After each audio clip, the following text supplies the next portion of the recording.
বিগত আওয়ামী লীগ সরকারের সময়ে এনার্জি রেগুলেটরি কমিশনের চেয়ারম্যান ও সদস্য নিয়োগে অনিয়মের অভিযোগ এনেছে প্রতিষ্ঠানটির কর্মীরা।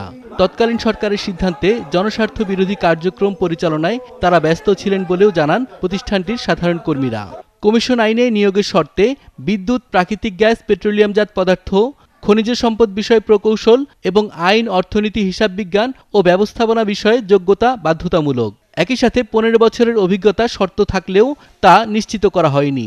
প্রতিষ্ঠানটি দলীয় আমলা নির্ভর হয়ে গেছে বলে অভিযোগ আন্দোলনকারীদের। মন্ত্রণালয়ের যে কথাগুলো তারা আইসে এখানে এস্টাবলিশ করতে পারে এবং সেই ফায়দা তারা নিতে পারে, এই জন্যই এইভাবে নিয়োগ প্রক্রিয়ার মূল স্পিরিটকে তারা পাশ কাটিয়ে নিয়োগ দেওয়া হয়েছে মেম্বার ও চেয়ারম্যানদের। সরকারের সামসা আগে সচিব ছিল, বাদে আমাদের কমিশনে চুক্তিভিত্তিক নিয়োগ দেওয়া হয়েছে।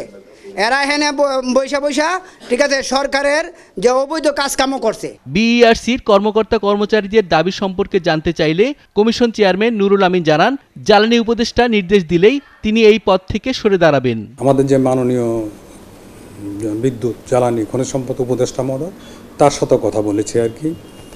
তো উনি যেটা বলেছেন, ওরা আমাদের পদত্যাগের কথা বলছেন। আমিও উপদেষ্টা মহোদয়কে জানিয়েছি, তাই উপদেষ্টা মহোদয় যা বললেন যে আমরা যখন বলবো তখনই আপনি সেই ব্যবস্থা নেবেন, কিন্তু এখন যে কাছে এগুলি লাইসেন্সের ইম্পর্টেন্ট বিষয় আছে, এই কার্যক্রম যেন অব্যাহত থাকে।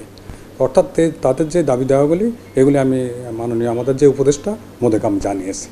এদিকে আন্দোলনকারীরা বলছে, আওয়ামী লীগ সরকার কমিশন আইনে সংশোধনের মাধ্যমে বিদ্যুৎ ও গ্যাসের দাম বাড়ানোর ক্ষমতা মন্ত্রণালয়ের হাতে দিয়ে দেওয়ার কারণে প্রায় অকার্যকর করেছে সংস্থাটিকে। মুজাহিরুল হক রুমেন, ৭১, ঢাকা।